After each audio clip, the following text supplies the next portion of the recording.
شہر آل حرم تاجدار حرم نوبہار شفاعت شب اسرا کے دولہا مصطفیٰ جان رحمت جناب محمد رسول اللہ صلی اللہ علیہ وسلم کی مقدس بارگاہ میں بآواز بلند درود پاک پڑھیں۔ اللہم صلی علی سیدنا شفیعنا حبیبنا مولانا محمد باجی وسلم صلاۃ و سلام علیک یا رسول اللہ صلی اللہ علیہ وبارک وسلم۔ نبی اور آل نبی پر بآواز بلند اللهم صل على محمد وعلى آل محمد كما صليت على إبراهيم وعلى آل إبراهيم إنك حميد مجيد اللهم بارك على محمد وعلى آل محمد كما باركت على إبراهيم وعلى آل إبراهيم إنك حميد مجيد۔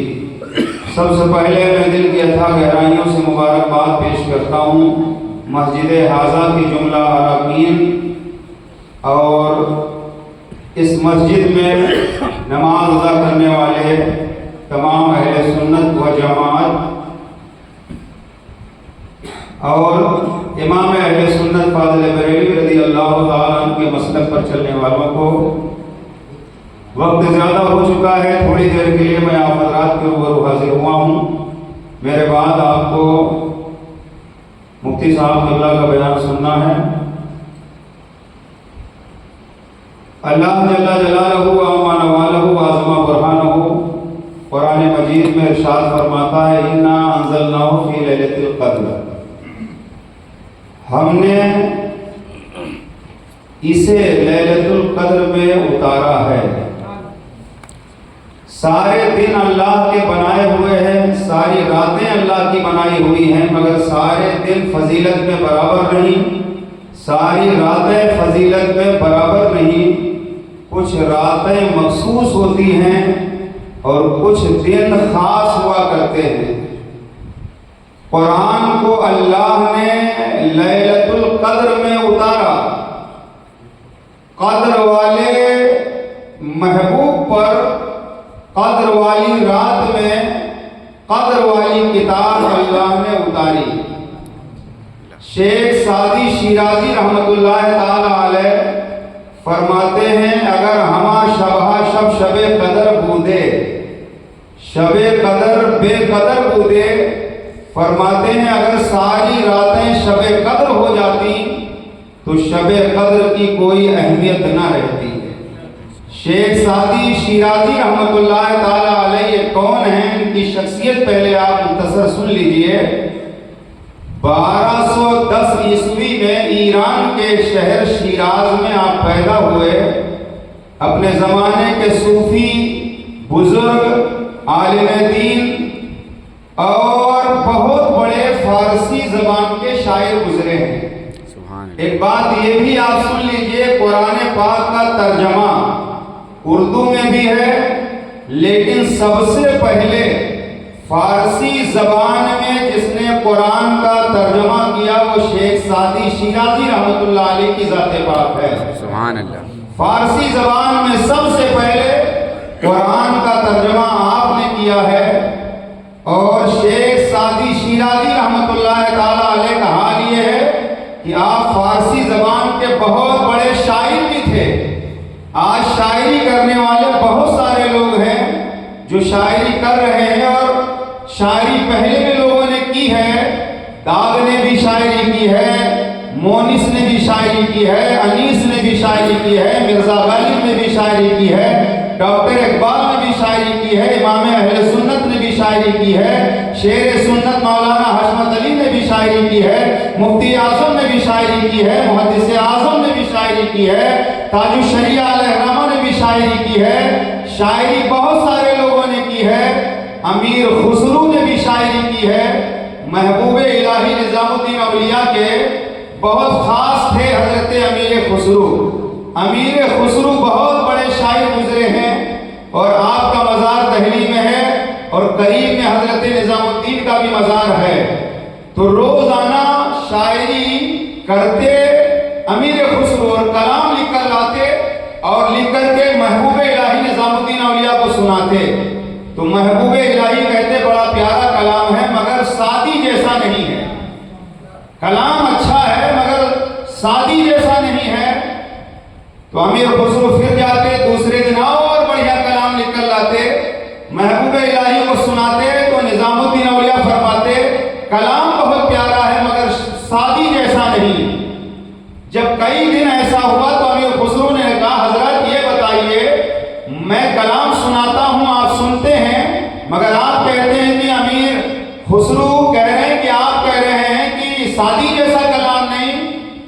مطلب کیا ہے؟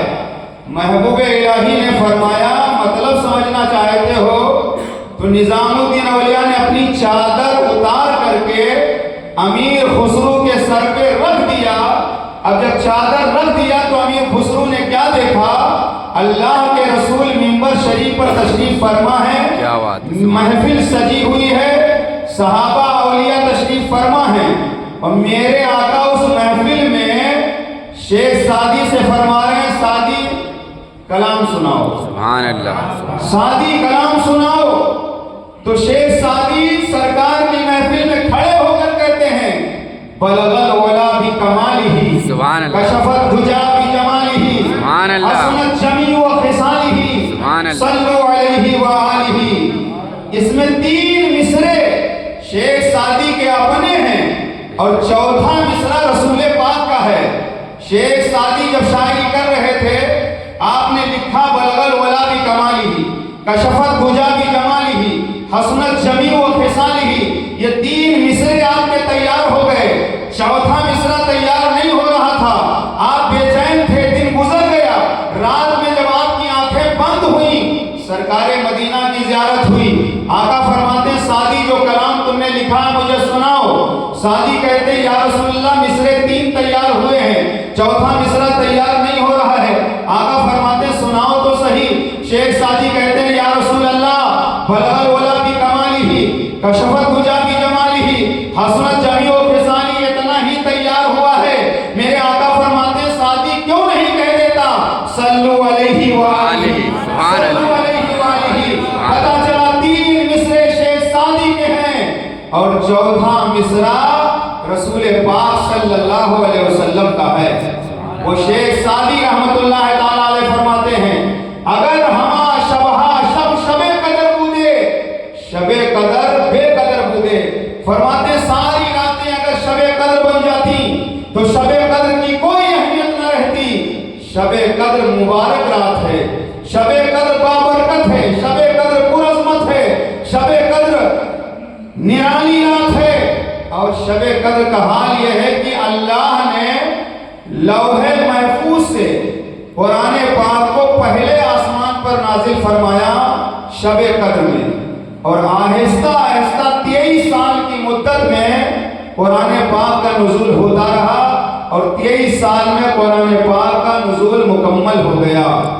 شب قدر اگر کسی کو مل جائے تو شب قدر کیا ہے کسی اور سے مت پوچھو، قرآن میں خود پوچھو یا اللہ شب قدر ہے کیا؟